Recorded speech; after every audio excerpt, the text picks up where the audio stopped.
Hello guys, welcome back to Millennial Secrets. So this is a really exciting series that I've been really excited about for a long time, and it's all about dating with ADHD.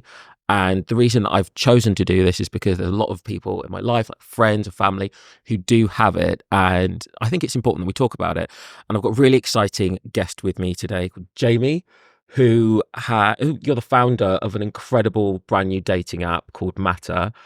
And on this show, we have had people that have had terrible experiences on dating apps. And I truly believe that Mattr is going to make a difference. I downloaded it yesterday and I think what you're doing is incredible. So congratulations to you. Thank you. And yeah, I just want to start by basically finding out a bit more about you, and then we can get into everything that Mattr's doing.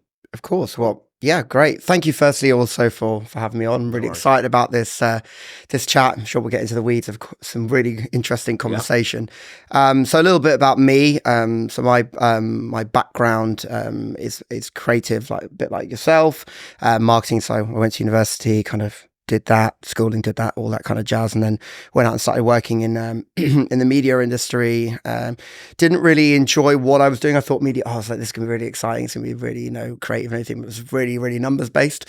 And then I kind of went between, small and big companies for the best part of, 13 years, and worked kind of all the way up. And I got up quite quickly in what I was doing. So went from graduate to director, very, very quickly. So I had a real knack for what I was doing, which was specifically in the sales and growth side of creative, which again is very similar to what you were talking to me about. Yeah. And then the idea for Mattr basically came during the pandemic, but I'm sure we're going to talk about that. But yeah, my background is very much tech, media, creative side of things. Okay. So this is all about dating with ADHD. Yeah. And you have ADHD. I do, yes. How did you discover that? So the ADHD story is actually super interesting. So I've basically known I've had ADHD since I knew what ADHD was, because so many people said it to me, and I think a lot of people that listen to this with ADHD will have people say it to them. And a lot of people that think they might have ADHD will probably... Me included, I think I might have it. Yeah. But... And then people have probably said to you like, oh, have you got ADHD or something like that? And you take it quite personally because you're like, oh, they're not trying to be negative, but you do take it quite personally. Like, why do you diagnose me with that, et cetera, et cetera.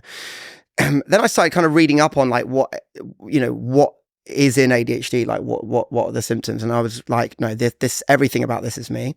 So my first port of call, I was 24, something like that, 23. I went to the doctor, like the GP, and that was just a complete waste of time. And we're talking I'm 33 now, so this is 10 years ago, right? And I don't think it's got too much better since then, but the GP is not equipped to deal with this. And they were basically come in here with a cough, or you've got a tooth, infection or whatever, and they can just prescribe you something. But so they said, look, we're not specialized to do this. You're going to have to go through all these processes, blah, blah, blah, blah, blah. So I kind of left there and was like, okay, well, that's not going to happen. So then I looked into going private. Now everything is digital, and we'll talk about my actual diagnosis, but back then it was very manual. So you had to go and see a psychiatrist, and they give you basically they do this huge test with you. It takes ages. They ask you loads and loads of questions. And then essentially what they do is they give you, and this is all digital now, they give you this big lump of paper, which has got all the questions they've asked you, and they make you give it to someone that has known you your whole life, so they can answer the questions the same that they've asked you on their side, and then they correlate them to see whether or not they agree with what you're saying. Because essentially you could go in there, and I don't know why anyone will want to do this. I mean, the medication's not that great if anyone thinks that is it Ritalin? So Ritalin is something that I think is a little bit kind of outdated now. The ones that are really big in the UK are Concerta and Elvans, which is what I take, and I can talk about medication a little bit later on. But the point is, they're trying to correlate whether what you're saying is what other people think of you.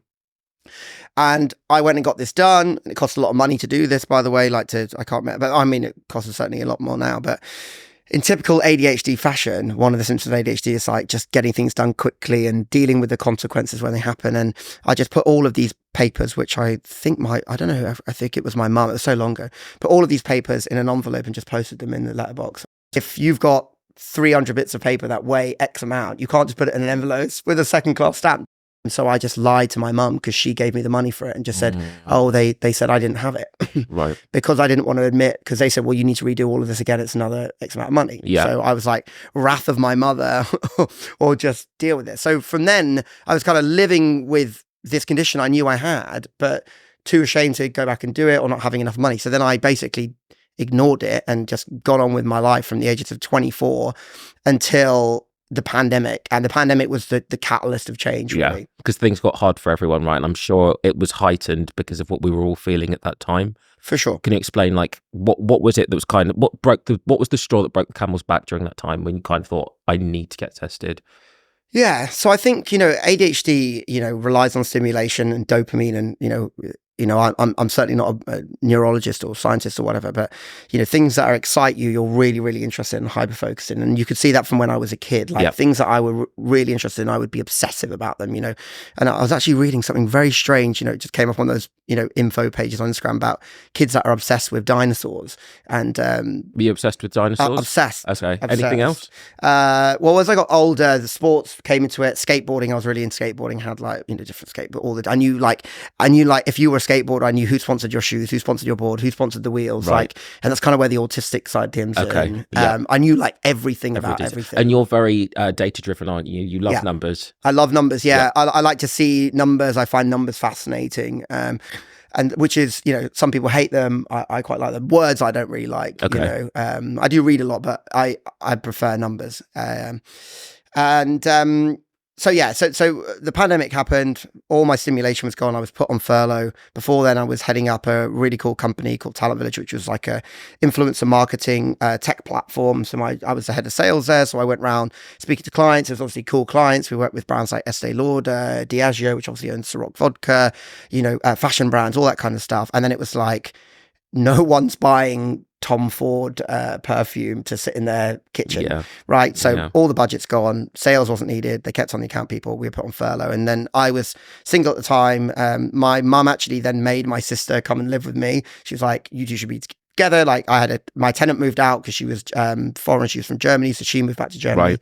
And so my mum was like, you can't let him be there on his own kind of thing. So she had to kind of uproot from where she was. Yeah. And so, but it was cool. Like, got to bond with her. We made, fake takeaways and all that kind of, stuff. Went on a daily walk.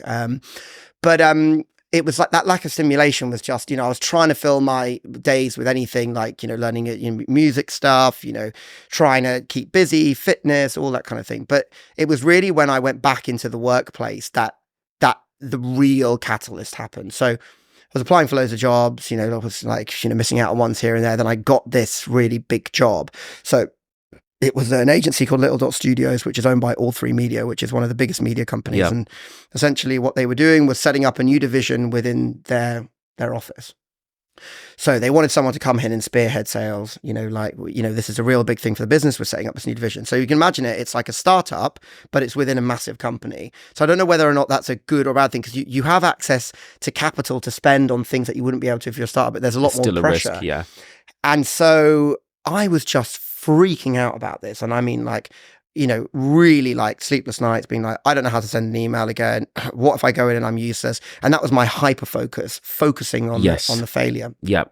And that was it, where I was like, look, this is definitely an ADHD thing. Is that called catastrophizing when you yeah, right, got it. Yeah, and it was just all ADHD things, like sleepless nights, like panicking, and all of it was just everyone gets anxiety. It's normal. It's a human thing. It's been gone since the cavemen. They got anxiety if there was a mountain, saber-tooth tiger. Mm-hmm. That's what stops you just walking around.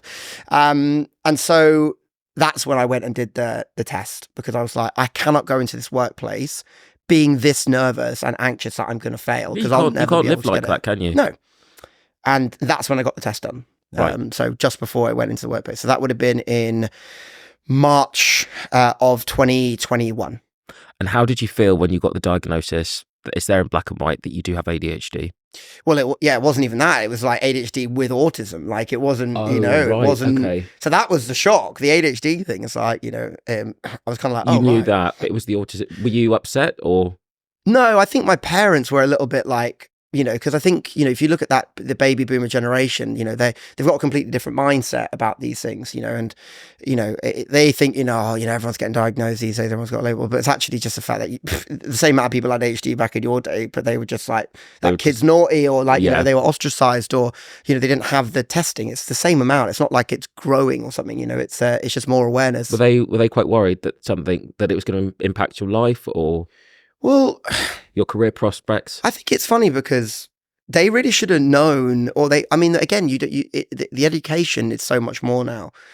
But, all the signs were there, trouble at school, exclusion from school,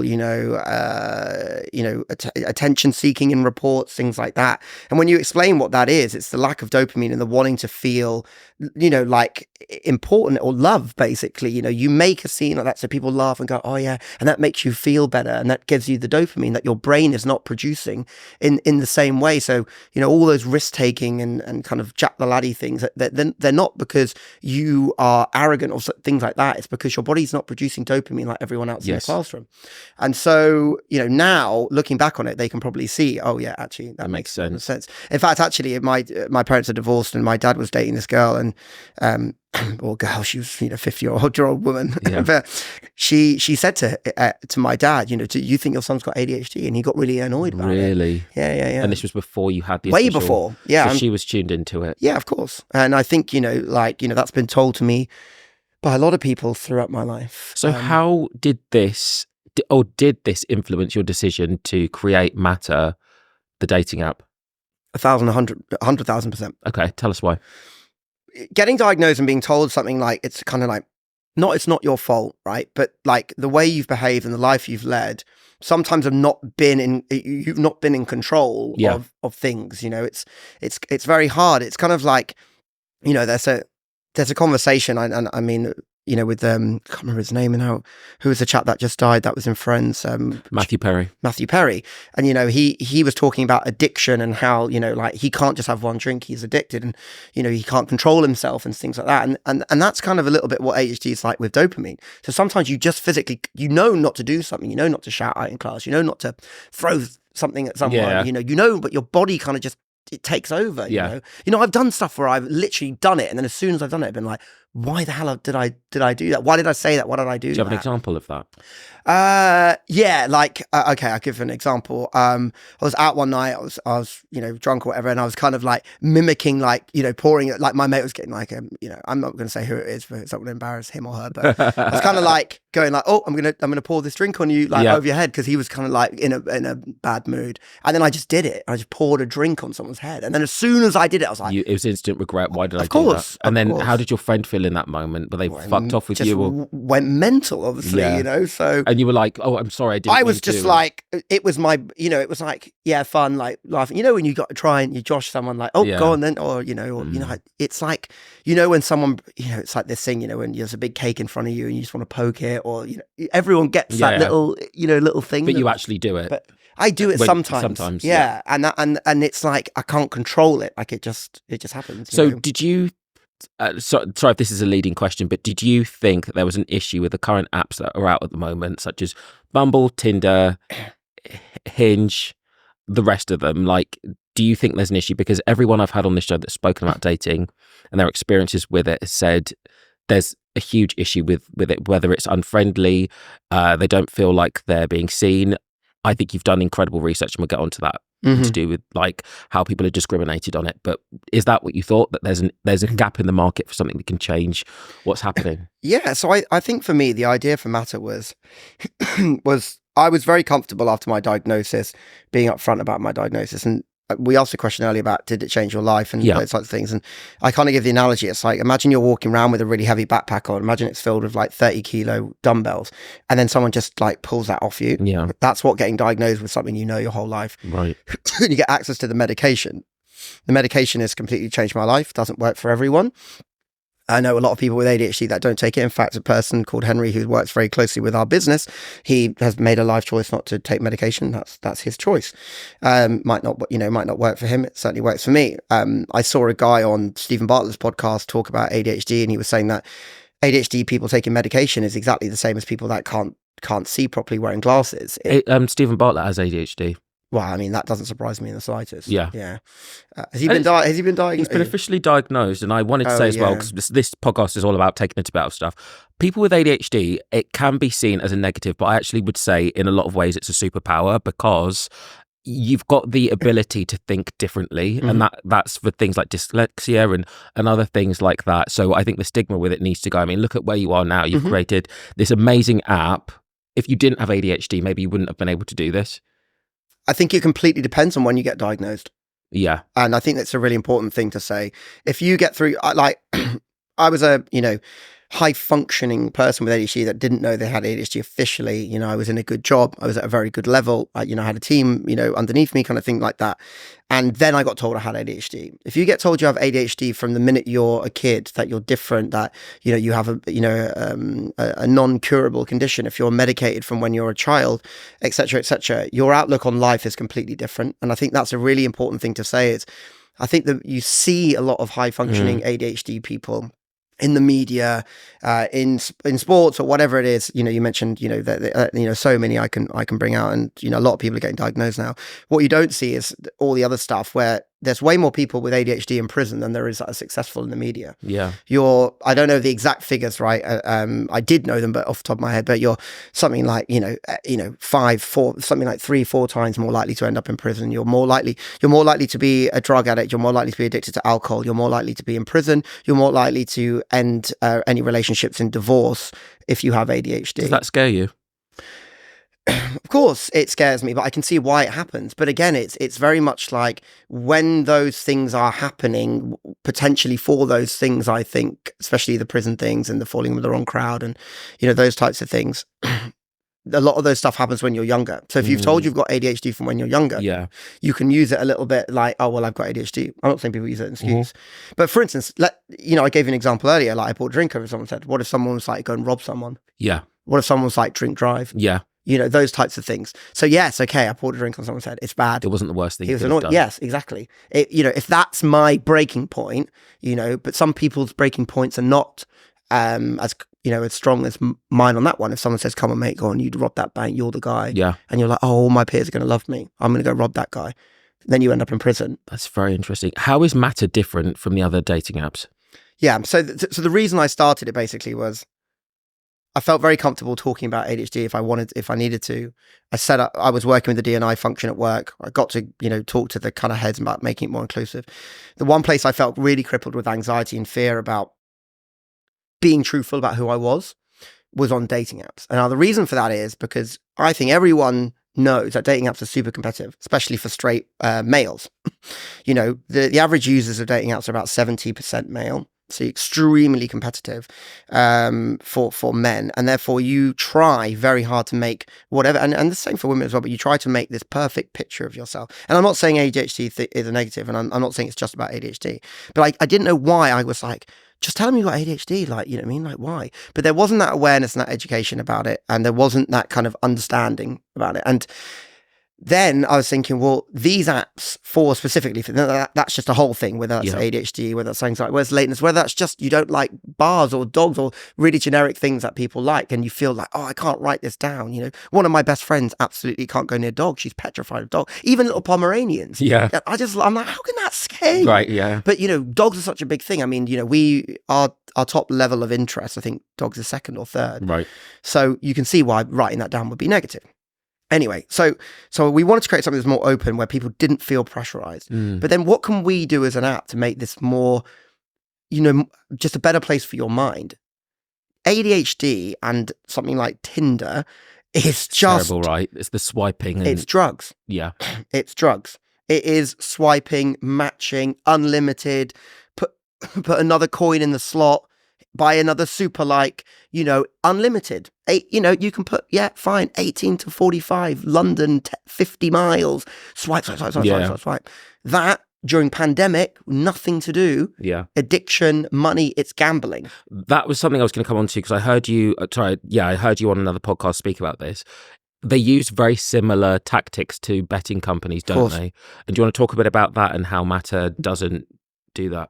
Yeah. So interestingly, they won't, it's a bit like McDonald's. They're not going to tell you their secret sauce, but basically a lot of the mainstream dating apps use something called collaborative filtering, and it basically works out what type of profiles you like to see based on other users' behavior that's similar to yours. Yeah. It's exactly what Amazon and Netflix use when they recommend you a film after you've watched a film. Right. So you watch Batman, it goes, loads of other users watch Spider-Man, whatever, as an example.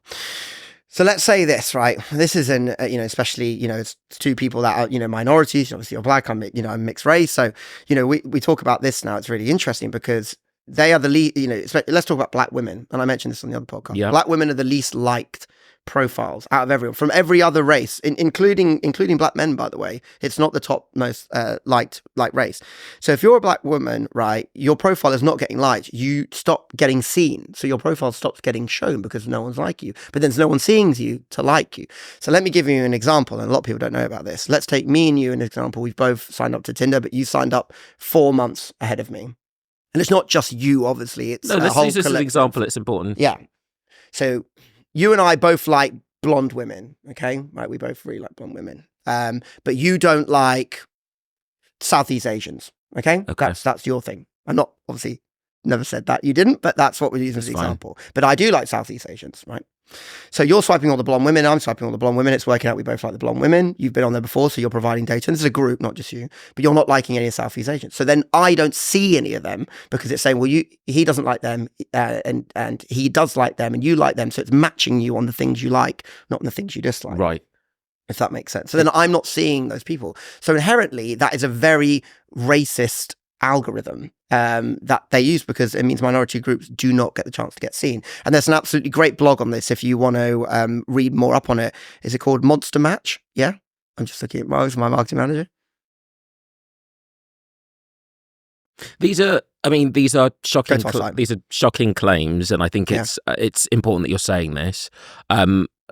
Based on what you've seen so far, how do you think Mattr can make this different? It's an even playing field from what I can see. And I just wanted to say I did download it yesterday, and it just seems so much more friendly and inviting than other apps. It's like you put in your interests. It's purely done on the things that you like.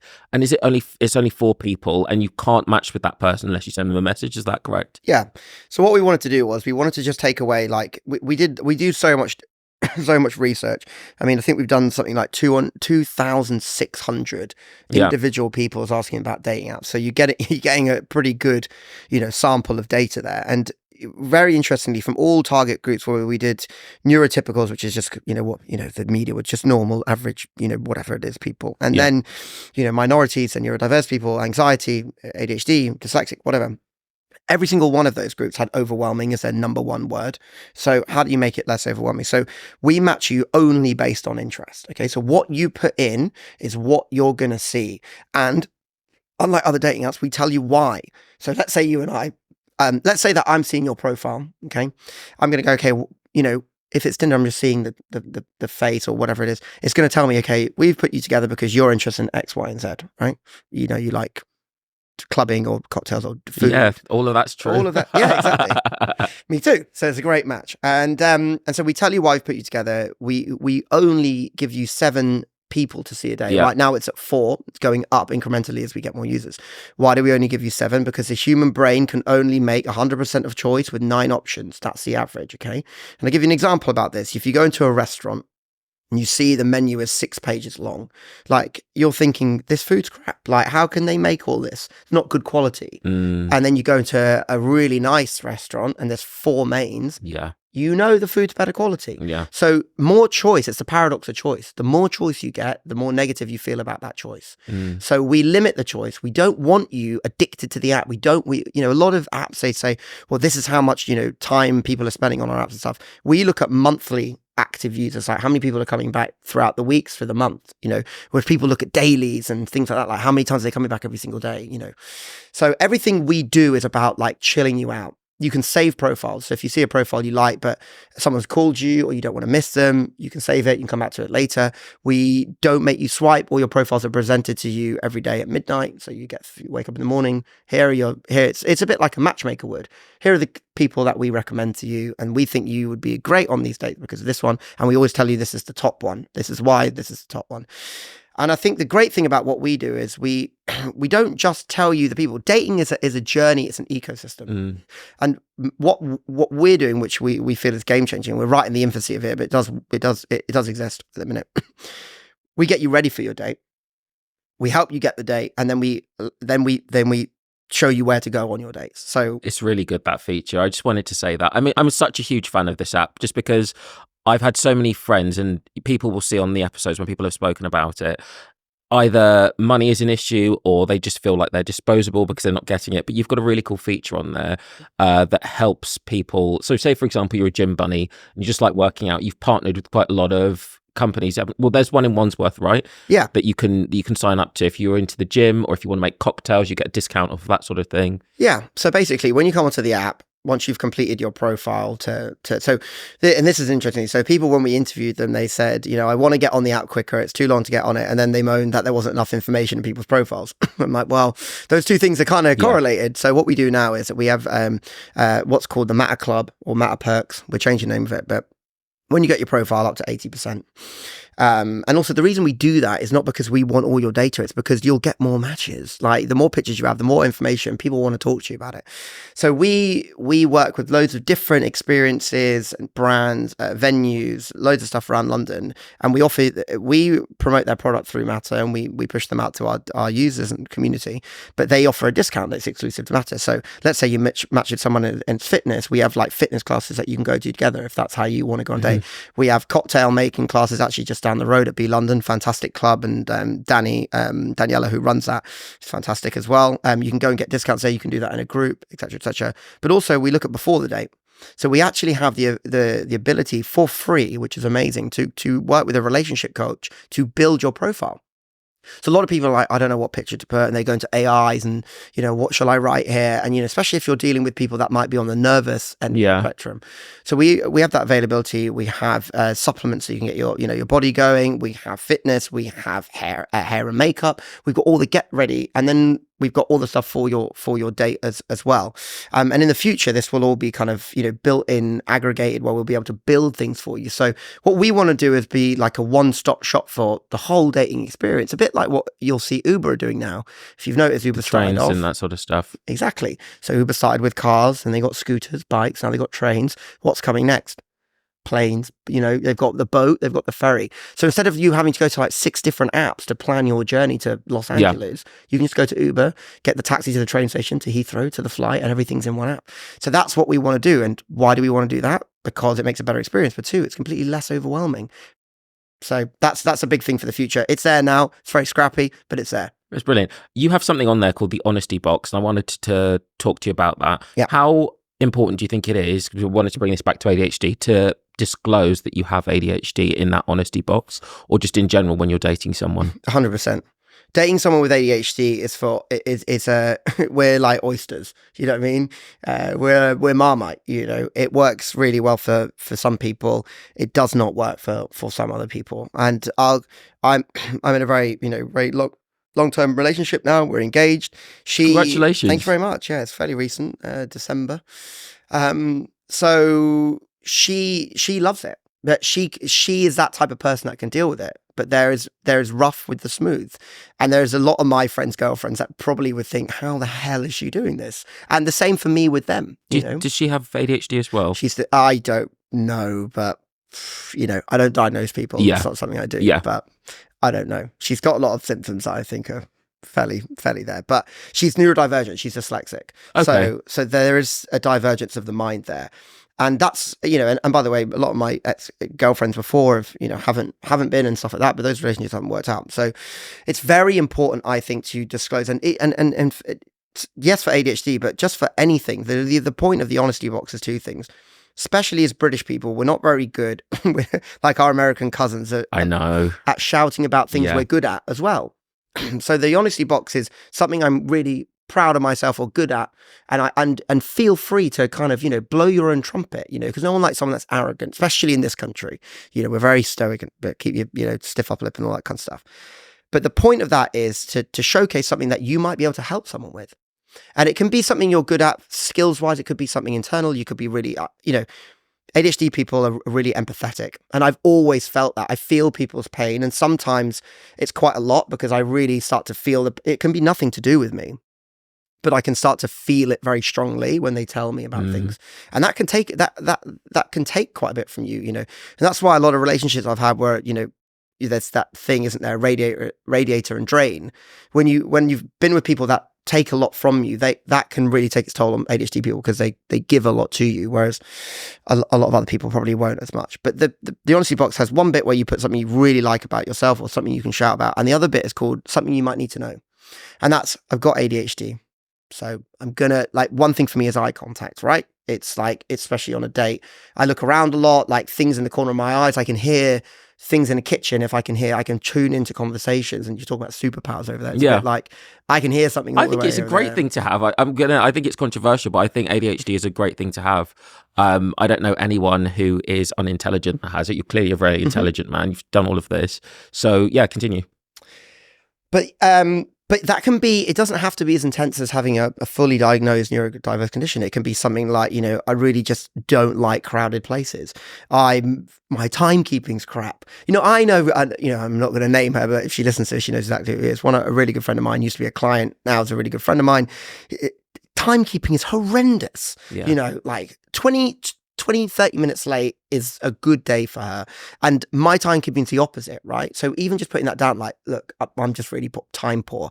Things like that where you can just open up at the front so someone can see that, I think is just really important, because you're told your whole life that no one's perfect. And yet on a dating app, everyone's pretending to be.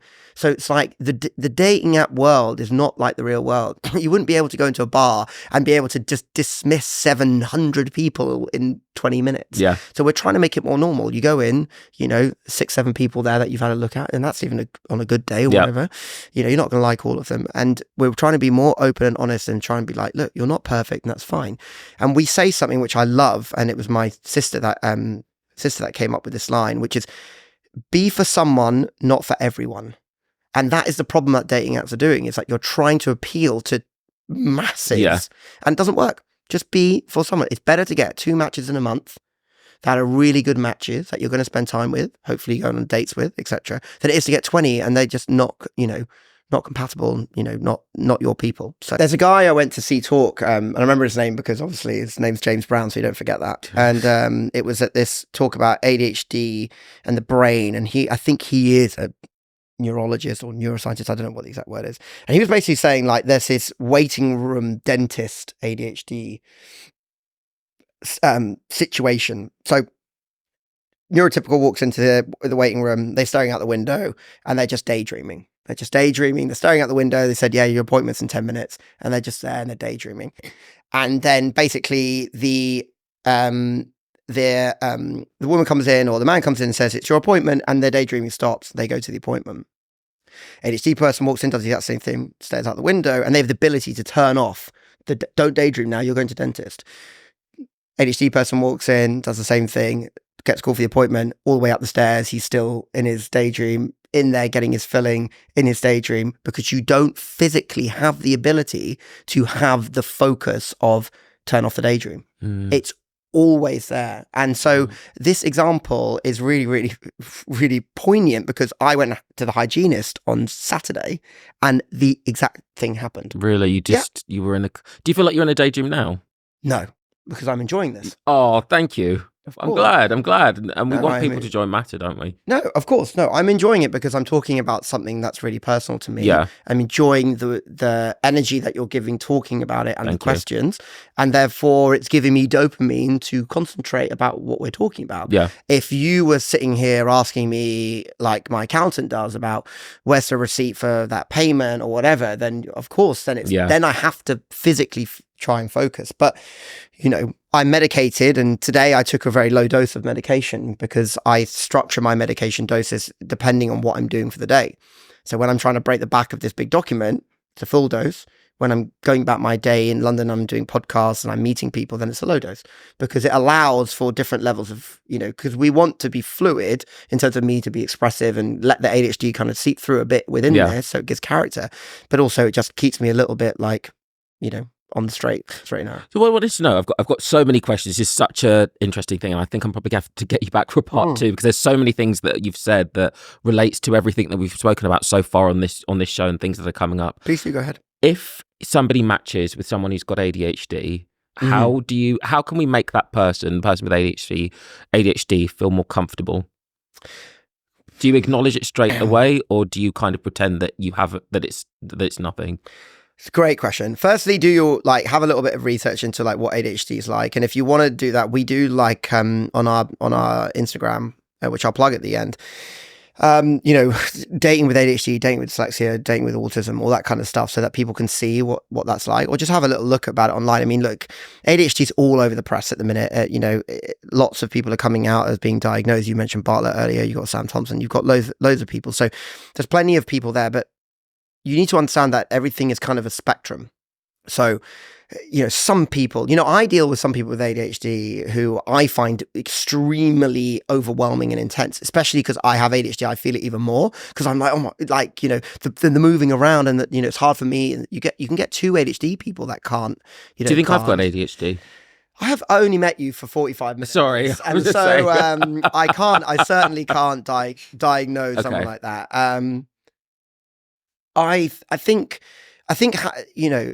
if you want to go on a date with someone with ADHD, or you not even you're looking for someone with ADHD. I mean, look, I said this on a podcast before, which is a lot of people feel like they're unlucky in love and they're not meeting the right people and stuff. And then the whole point we're trying to do is our strapline is date different. And that the reason for date different is different dating app, different way to connect. Everything's different about what we do. And we're empowering the word different. Who wants to be normal? Who wants to be like a sheep in a box? Everyone wants to be unique and different, different, unique are the same things. So you might just be dating the wrong people, and maybe actually dating someone that's neurodivergent or has done X, Y, and Z, or thinks a little bit differently might be the way for you. Certainly is for my partner. She loves it. I give an example yesterday, it's Valentine's Day. I send flowers into the office, that kind of thing, because I love it, because I know that she's going to love it. And so I get a dopamine rush of it. No one else did it. So that's the type of thing that ADHD people do. You can be very overly romantic, very loving, things like that. But I would just start bringing it up a little bit in the conversation once you've started the conversation, because no one wants to, have the first line of chat be like, I saw that you've got ADHD. Yeah, are you like Sam Thompson? You know what I mean? Just start having a normal conversation. We're normal people. Look, we're 5% of the population. Apparently, I think it's more than that, right? I think it's a lot more than that. I would say it's closer to 10, but we're 5% of the whole of the population. Which, by the way, okay, to give you an example, and this is the census, right? So it's legal, but also whether or not 2.5% of the UK population of men are gay. 2.5. So I thought that was crazy low, but then I live in Shoreditch, so a lot of gay people around there. So we're double the population of gay men in the UK. So we aren't a complete unicorn or whatever. There's quite a lot of us there. But I would just, start the conversation, start finding out a little bit more about them, and then just start asking them about that. What type of date would be better for you for your first date? So I'm assuming the cinema. I mean, the cinema's a shit date anyway. But would it be activities based? Is that something good for someone who's got ADHD? Like, I don't know, flight club, that sort of thing. Again, it's, just because people have ADHD doesn't mean that they prefer, doing things that are different. I'll give you an example in this, really interesting. So I sat down with Henry. Him and I are very different people. Very different. And Henry has ADHD. Henry has ADHD, yeah. He's a big supporter of the business. He works with us when he can. He works in film and TV. And when he's not doing that, he works for Mattr. Big supporter of the business. Love the bloke to pieces. We're completely different. Henry is a very emotional guy. He's very sensitive. He'll admit this. I'm not. I'm very kind of like a brush it off type of person. Get things done. We're different, but we both have ADHD. Interestingly, we got asked what our favorite dates would be, first dates on this ADHD, because we put it out to the public, and he said art galleries, right? He said, I love art galleries because you can walk around, there's no drinking involved, you can discuss the art, it's you're together, etc. This is a first date, by the way. Whereas I said I'd rather go to a bar, I'd rather just go to a bar because I feel like the awkwardness of the silence would just give me anxiety. Whereas the hustle bustle of the bar, there's things you can then, because my anxiety is you go on this date, it's a first date you've met on an app, you're not really clicking, and then you're walking around this big vacuous museum in silence. Yeah. But he's like, no, but the tranquility of that gets me to be more open. Then we can go for a drink afterwards. So just ask them what they like. I don't want to go to an art gallery on a first date. I love art. I love going to art galleries. I don't want to go there on my first date. But I like a busy bar. Some people hate that, but just ask. Really, just like anybody else, like regardless, it's just some people like to do something, some people like to do others. It's all individual to the person. Something I did want to bring up with you, because I just found this absolutely mind-blowing, is do you want to talk about the kind of elite status of some men on these apps? Because a lot of my friends who'll be watching this or listening to this, whatever, are having a lot of issues with matching with women on these apps. Yep. So is there a reason for this? Yeah, there is, definitely. Here comes the data. So roughly between 70 and 80% of dating app users are men, and we're talking about heterosexual. That's what I was just going to say. We haven't included LGBT, but we can get into that in a bit. Yeah, we can talk about that. But we're talking about heterosexual couples here, cisgendered males and females. Around 70% to 80% at the high end of users are male, which means that women basically are fighting over what they perceive, because they get inundated with matches and likes and everything, so that that it's overwhelming for them, whereas men have to be so much more competitive. So you kind of get this thing where like women accepting like only want the top acceptance, and men are just trying to get any sort of matches, any sort of validation. And then what starts to happen is that women are all going after these top percentiles of men. And that means that this creme de la creme of men are just absolutely raking it, because they've got the whole of that population trying to go after them. Yeah. And we did a talk, actually, and we do a lot of talks. And if you're interested in things like, I'll let you guys know about. You did one at Soho House, didn't you? Yeah, we did. It was too big of a success. It was certainly a fire hazard, but don't anyone tell Soho House that. But we had a packed house there, and we talked about the question was dating apps more harm than good. We look back at the last 10 years of dating apps. Tinder's roughly 10 years old, a little bit older, about 11, 12, something like that. And we worked out whether or not they've been positive or negative for society. And you looked at a lot of things like anxiety, and you looked at, them being overwhelming. But then you looked at how many people get married from apps. I'm at peak wedding age.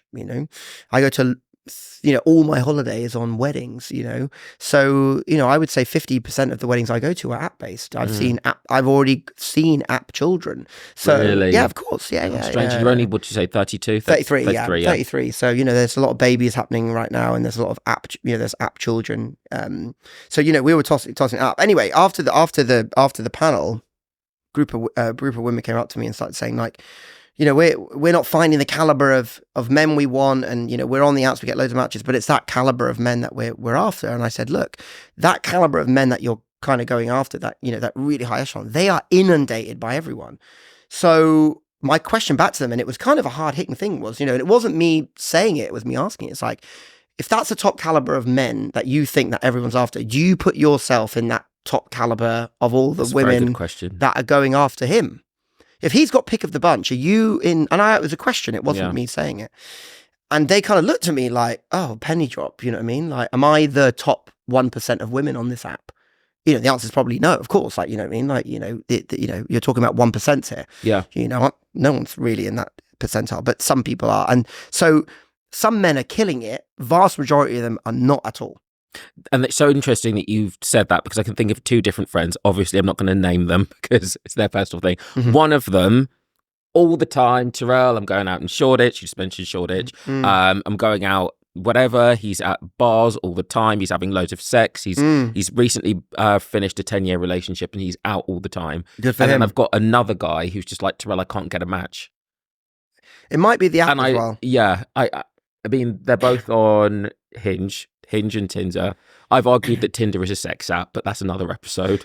I mean, I totally agree. And if I was in charge of Tinder, I would have just made it a sex app. I would have not tried to change. I don't know why they've tried to make it more wholesome. I would have just doubled down on it. I would argue that Tinder is kind of the straight version of Grindr at this point.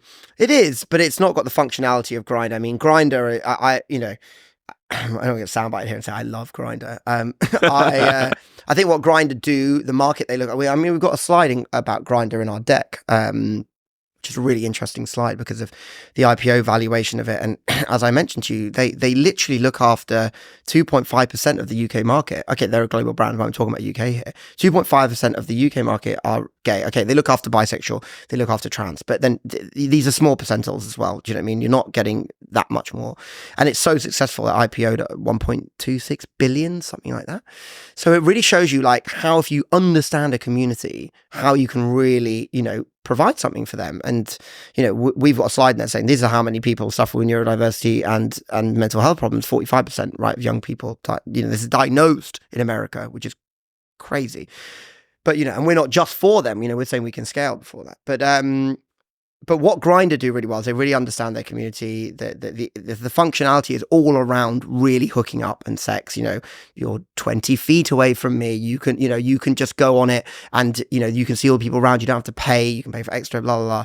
Tinder should have just done something like that, in my opinion. But they're too big of a beast. They're too much of a cash cow. They make so much money. That why would they deviate? Now they're trying really hard to be more wholesome. You'll note as well, very interestingly, that both Tinder and now from this week I can announce Field have changed their colours to our colours, which is very interesting. We're watching you because Field, because Field is up. Look, I joined Field for the purpose of this podcast. I've got a lot to say about Field. Go on. No. I want to hear what you say first, and then I'll tell you about it. Right. I think it's friendlier than things like Grindr. Mm-hmm. I think that people, like, for example, I've gone on it and people have said, I want you to do this with my husband. I want you to do this with my wife. I want you to do that sort of thing. Mm-hmm. I think there's still a big taboo about it because they've got a massive following. Sorry, they've got loads of subscribers, people that are part of it. But no one is actually happy to talk about Field unless they come on this show. Like, I don't like if I'll talk about Field. People are happy to say like they're on Tinder, they're happy to say on Bumble. Obviously, they'd be happy to say they're on Mattr, but I think that's changing. I think that is changing because I actually went out for lunch with someone a few months ago that works at a creative agency that do some kind of pro bono work. So shout out Havas London, who do some pro bono work for us. And she referred to Field as edgy Hinge. And once I heard that, I was like, oh, wow. So she said, yeah, I just prefer going on there because the men are just more straight up. Like, it's and what Field, I think, is a fascinating and an amazing story and everything. And I've got so many good things to say about them and also so many bad things. As an ex-user of Field. I was just going to ask. Yeah. Used Field for a long time for when it was like, it used to be called Thrinder, it used to be just like, and the story, by the way, I mean, this is not my podcast to talk about this. It's the founder of Field's podcast. But Can we do a part two? For people Can we do a part two? I want to get you back on the show. Yeah, keep going because we'll continue this another time. Yeah. But keep going. So that, go and read the story of how Field started. It's amazing. It's great. I'm not going to tell it because I didn't start the business, but it's a fantastic story. You can go and read that. But what I think about Field and what they've done, and it's something very similar to what we want to do, and I'll tell you the difference between us and Field is they've taken something which was seen as taboo, which is sexual openness, which is so important to your relationship. Okay, I've been with women that personality, everything, looks, everything, sexually just didn't click. And it's so important, and we need to start talking more about that. And I think we are. I think as a generation, we certainly are. I mean, Alex Fox, who done some stuff with us before. I mean, she was on Good Morning Britain talking about butt plugs the other day, like first thing in the morning, and I was just like, I think it's brilliant, shocked. But I mean, what's his name? Dermot O'Leary. That's right. Yeah, he's walking around like It is Dermot O'Leary. Yeah, his face is like 9:45 in the morning, and we've got like all the different butt plugs you can buy, like first thing on GMTV. Oh, come on, Dermot. I'm sure you walk around Of course he with a butt plug has, too. but he knows that his audience is retired, or housewives and stuff. So, which are probably, I don't know. I don't know what the sales are for retired housewives and butt plugs. Probably quite a lot, but we need to be talking more. Yeah, we're talking more about sex, and Field allowed a community that felt very taboo, very underground, very dirty. I think fetish community, the BDSM community, the swingers community, all those types of people that to come out into the open and be on an app. And what's happened is that app has gone mainstream. There's no two ways about it. Field is not an underground app anymore. It is all around the world. You can get on Field. They've, I think they've got something like 15, 20 cities that they've got like proper hubs in. They've only raised a very small amount of money. They're very profitable. And the reason for that is their product's absolutely terrible. And I've told them this directly on email as a ex-user of it. But I agree with that. It's terrible. And it's full of fakes. There's no security in there. You're getting people to be vulnerable and upfront about who they are and their sexual desires, and anyone could go in there and just take a picture of it. Okay, they got rid of screenshotting, but you can still take a picture of it. There's no verification. There's so much scamming that goes on. And that's the thing, you've got verification on your app, don't you? So you have to take a picture of yourself to actually get onto the app. What I'd say next is in terms of where Mattr's going at the moment, what would you say? So what are the big plans for Mattr, and how are you going to disrupt the market? I mean, that's a $1 million question. I think what we really want to do is show people that like there's all this conversation about like, how many times you see like online, like I'm giving up the apps, I'm going to throw the apps in the bin, I'm going to do this, I'm going to do that. But we live in a 24/7 generation. Unfortunately, you're always on everything. Like some people say to me like, oh, I just want to meet someone in a bar. Well, then you don't have to not meet someone in a bar. Do you know what I mean? Like, my current partner, I met on an app. The one before that, I met at work. And the one before that, I met in a bar. So, it doesn't have to be one or the other. But I'm saying that a lot of people talk about like ditching the apps and it's that kind of thing. And I get that because they're overwhelming. They're exhausting. If you're a woman, you're getting so many matches. It's too much. I mean, we looked at something the other day, Margaret, who's sitting over there, my marketing manager, with Katie, who I went on a podcast with, and she downloaded Tinder for research, and she had something like 126 matches in a day or something like that come up. And it's just like, you look at that and you think, I wouldn't get an ego boost like that. I'd be like, whoa, like that's 126 people applying for my time. So I get it. So the big plans for us is like, this is a digital generation. Have an app, but like choose the apps that you have. Ones that have got infinite choice are going to be overwhelming. So we want to really bring those people into Mattr, and we want to be this one-stop shop for everything dating. We want to help you get ready for your date. You might download a dating app and be like, I'm not ready for this. Go and speak to one of our therapy. It's a free service we provide. And how many apps can say that, by the way? We provide a free service for every single one of our users to have a fully professional relationship coach help you build your profile. Yeah. Every single one of our users. So go onto Mattr, take advantage of that. Even if you're not getting dates, go to the fitness class that we offer half price for. Go to that bar with your friend. You don't have to go with a date. It's not like we're going to, we're not like police checking. You get a code, you go for it. It's free. The app is free to use for the time being. So I would very much suggest that you go and use it. Right. So my next question for you is just in relation to casual sex. I've got two questions. So that was the first one. I'm going to come in a second. Do you encourage casual sex on Mattr? Like, is it a taboo, or can you just go on the profile and say, you know what, I want to hook up? Because by doing that, you're kind of competing against Grindr, competing against Tinder, which we both think is now becoming a sex app, and Field. So do you think it's okay to have sex with somebody on the first date and say, you know what, I've downloaded Mattr and I've put in the honesty box, I want to have casual sex? That's a great question. There's a few questions within that question, so let me answer them. Sorry, don't apologize. Let's answer them in a row. So, firstly, do I think it's okay to have sex on the first date? 100%. I mean, do whatever you feel comfortable with. The taboo.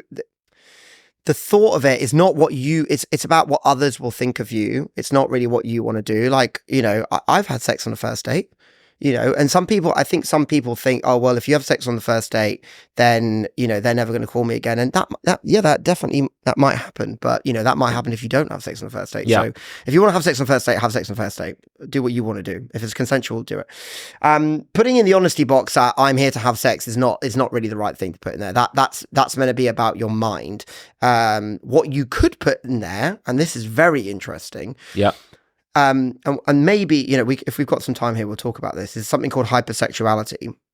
Hypersexuality is a condition where you are, it says on the tin, you are hypersexual. It's something that I'll admit that I kind of suffer with quite a lot. I didn't realize it's a very, very big part of ADHD. And if you look at ADHD people, they are very hypersexual. Mm-hmm. Not all of them, quite a few of them. And why is the reason for that? Because hypersexuality is dopamine inducing. Hypersexuality is risk taking, which is dopamine inducing. New partners, dopamine inducing. Chase, dopamine inducing. Again, you're addicted to dopamine, which is what's in your brain. So if you have ADHD and you say you are hypersexual and you want to put that down, that's very, very interesting. And I think, why I talked about it earlier, ADHD relationships ending in breakup and divorce is so much higher than neurotypicals is because of that as a reason. And that's why I think if you have ADHD, you might not be hypersexual. I am. A lot of the people I know that are ADHD are. In fact, we work with these great influencers called I Am Paying Attention, which are an infographic-based influencer partnership. They do a lot of stuff about ADHD. She very bravely went and wrote about her, she didn't write hypersexuality, but just sexual nature of her young self before she was diagnosed with ADHD and then finding out about the ADHD. And I admire her, by the way, for writing that. And I wrote to her and said, this is amazing because she put that out there. The comments were turned off, obviously, because it was the Times.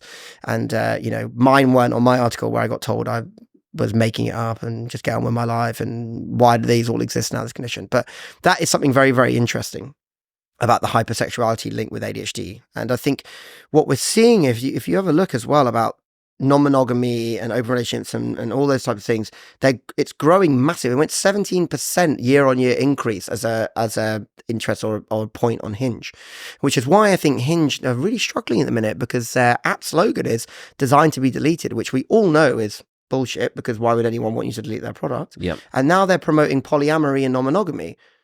Designed to be deleted, then they did a whole ad campaign about finding your person. Now they're promoting non-monogamy because they're scared of apps like Pure and Field.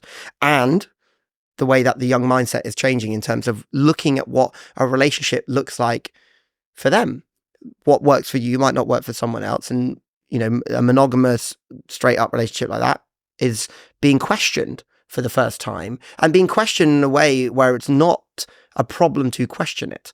And I think that's really interesting. Whereas before that would have been seen as, very swingers parties, car keys in the thing. It was very underground. Whereas now there's Field, which is like a whole app for that. You don't have to ask this question if you don't want to, but I think it's quite an interesting thing you brought up. You said you've got hypersexuality. Mm-hmm. Does that mean that you have to have sex multiple times a day with your partner? No, it just means that kind of living in a vanilla sexual, just what I would call boring missionary or whatever. Yeah, or just like that type of stuff. It has to be a little fireworks. Not even fireworks. Your Wednesday night shag after you've done the dishes isn't fireworks. Okay, but that's being in a relationship. But it's the fact that you can buy the toys, you can dress them up, you can do the role plays, the things like that keep things exciting, and that that's not a taboo conversation. It's not looked at as weird. You do the kinky weird stuff. That's not looked at as weird, and you need to find that partner. So I think Field's very important. Like I said, they've taken a lot of people out of kind of being embarrassed about, I know a girl whose big fetish is being tickled. She loves it. She orgasms, is that right? Off being tickled. So, where else is she going to write that without people judging her other than on Field or, other... Or could she write that in the honesty box? Yeah, I mean, she could. I mean, this is the thing, what we're doing is very similar to Field. Yeah. What we're doing is very much for the mind rather than for, we're trying to, she could write that, but we're not trying to compete, like you said, we're not trying to compete with Field on sex. We're trying to compete with Field. We're not trying to compete with Field on sex. We're trying to own our own space on mind because we feel that connection through the mind and through sexual nature is very important. So I think there's a space for both of us to exist. I mean, we're very focused on like you mentally connecting with someone, and hopefully the other way happens, and then vice versa. They're doing the same thing. They're not going to deviate from sex. I mean, we're not going to start putting interest in there as like bondage and leather and stuff like they do. So yeah, it's not Field. If you're listening, we're not coming after your. I'm sure they would use both. The average dating app user use 3.8 apps, which is basically 4, isn't it? So we might be have the same audience that will share what we're doing. Got one last question for you, and I do want to get you back because I've really enjoyed this, and I think so many people will enjoy what you've had to say and relate to it. Like Millennial Secrets currently is in 15 different countries. Wow. And we're really getting a lot of people, especially Gen Z, which is interesting. Yeah. Considering this is called Millennial Secrets, so far between 18 and 25 have been loving some of these things that I've been saying about sex and relationships. So would really love to have you back again. But just in relation to millennials, how do you think it is at the moment? Because you've recently said that we're going to see more single people than ever before because people are delaying stuff. And how do you think that will benefit the apps, or what do we need to be mindful of? God. Serious, a bit more serious to end this show. I think, look, I think that millennials, we should be really thankful, and also, we've got a right to be annoyed about certain things. Be thankful for the childhood you had where you grew up without the internet being everywhere. Yeah. Be thankful of the going out in the street with your mates on the bikes and the hopscotches and the kicking a football against a garage door when the neighbor came out. Be thankful for that, because if you look at my friends have children now. In fact, a lot of my, I have friends that are older than me in their 40s, and they have kids that are like, 13, 14. And, their whole life revolves around Fortnite and gaming, and it's very insular. It's inside. TikToks. It worries me. TikToks and digital, and they're always on the phone. It's very worrying, do you remember when you had no phone and you just had to sometimes just deal with silence? Yeah. Or you had to deal with non-stimulation. That actually sounds like bliss now, right? So be thankful for that, because we're going to be the last generation of all time to have that, and millennials are that. Gen Z, they had the internet working by then. Even if you're the youngest Gen Z in 1997, 98, that dial-up was coming then. By the time you were actually being able to use anything, it was the 2000s. I mean, remember how scared everyone got about the millennium bug? I spoke to someone that didn't even know what that was, and then I got told they were born in 2001. And then I found out, they're like, "Oh, you must be like 14." I'm like 23. I'm like, it's what? Scary, isn't it? Very scary. So on that side, be thankful you're millennial. On the other side, it's like it's very hard as a millennial, and certainly as Gen Z as well, because you're not going to have as good life as your parents, unless you really, really make it. You're not going to be able to just. My mum was a flight attendant. She had 2 flats. Okay, mum was a flight attendant, right? You can't even imagine what that's like. You're going to have a worse life than your parents. And for the last hundreds of years, it's always got a bit better for people. You come up Victorian, you come to this technology. And so I do get why millennials and Gen Z are frustrated, because they work all these hours, they put on all these efforts. So, even if you're on a really good salary in London, even if you're on 6 figures, you still don't have that much to do all the stuff you need to do. So I get it. And the single question you asked me is super interesting, because more people are realizing that the things that they want to do in life, they just physically can't. And therefore, they have to prioritize career to survive. Now, it's not even to live, it's to survive.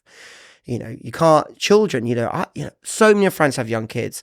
Every stag do I go on, I'm one of the anomalies that doesn't have children at the minute. And every stag do I go on, they just moan about costs of childcare. Thousands of pounds for childcare, here and there. And then the funny thing is, the more you earn, if you get into higher tax brackets, you lose your childcare support. So it's actually not incentivizing you to make more. It's like, make more tax revenues, then we'll take more from you. So then they're going, well, if I actually get a pay rise, I'm going to be worse off because I'll lose my childcare allowance. So they're now even saying, well, I don't know if I want to get a pay rise. What kind of society is that where you don't want to get promoted? Yeah. So having children, buying houses, X, Y, and Z they're so unobtainable to people that people are remaining single, and especially for women. So, women are now like career driven. Women understand that it's not the 1950s. You can watch however many TikToks you want about stay at home mums and all that kind of stuff. It's not a reality for the vast majority of people. And so, children get put to the back burner. And if you look at, you want to talk about Mattr, and we're a consumer app, we're young people focused, we do a lot of cool things. But, if you look at the actual what we're trying to do, it's very serious. What we're trying to do is help minority groups and everything connect with others and not feel excluded. We're trying to solve loneliness. And then that's the most important thing. We're trying to solve loneliness is like the biggest killer, especially of men, of young people, suicide and all that stuff. But really, really interestingly, not a lot of people are talking about this. Go and have a look at the Western world. Go and have a look at a lot of Asia. The birth rate is declining so rapidly. Korea, I saw something about Korea the other day. Please don't quote me on this. I'm going to say it, but the Korean guy was saying, if we don't start having more children, like the Korean nation will be extinct. And it wasn't even a long period of time. It's like 100 and something years. And the UK birth rate is declining as well. I think 3.8% year. The last figures given that I read were like 3.8% because people can't afford to have kids. But it's very worrying because if you have everyone getting older and everyone's living a lot longer now because they work out, they've got better diets, they have supplements, they're living longer, and then you have no one having children. I don't think a lot of people, and this is obviously not a financial podcast, but I don't think a lot of people realize a pension, you don't pay into a pot. You're not putting money into a bank account. You pay people that are pensioners. That's how it works. You pay money into your pension. Your pension is, invested and pays the people that are on pension. So if you have more of those than are working, you have a disparity in tax. So there's a big problem that I think the Western society will face. It's that there's not enough people having children and their people are living longer. And that is, I don't even know what's going to come there, but that's a big, big problem. So we're trying to get people to go on dates. That's the first start. Exactly. Go on dates. Let's put a positive on this. Join Mattr.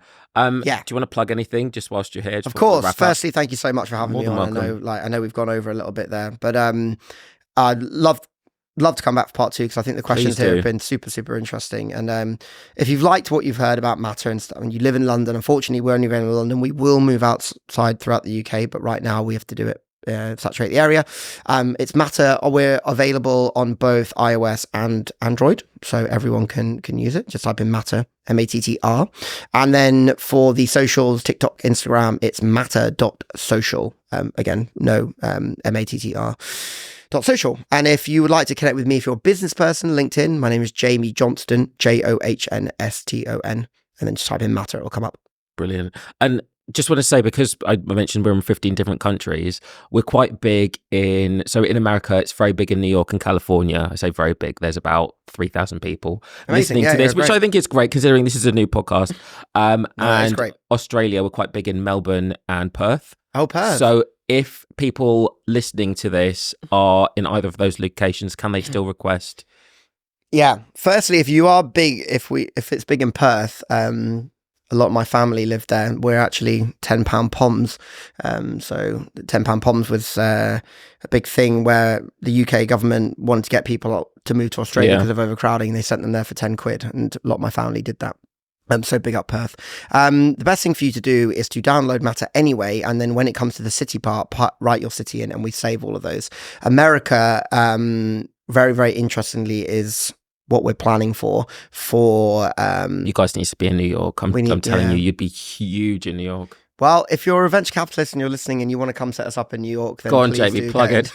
Please do get in touch with me. America's big on our list. Yeah. And people say, "What do you want to do with the business?" I say, global domination. We want to be the biggest thing because we're providing a service which I think people need, and especially in this day and age where everything seems to be negative. We're trying to be like, it's cool to be anxious. It's cool to be yourself. You don't have to be so exhausted about playing up to what else is out there. So hopefully we can make a change. Brilliant. Thank you guys. I hope you enjoyed it. This has been my favorite one so far. Wow. My favorite. I know I've done so many wild things. I've talked about people bad dating stories and things like that, but I really think this is going to help a lot of people. And it's going to be available on all streaming platforms as usual. And comment, like, share, and subscribe. And if you're single, join Mattr. Thank you, Jamie. Cheers. Thank you so much for having me. Cheers. More than welcome.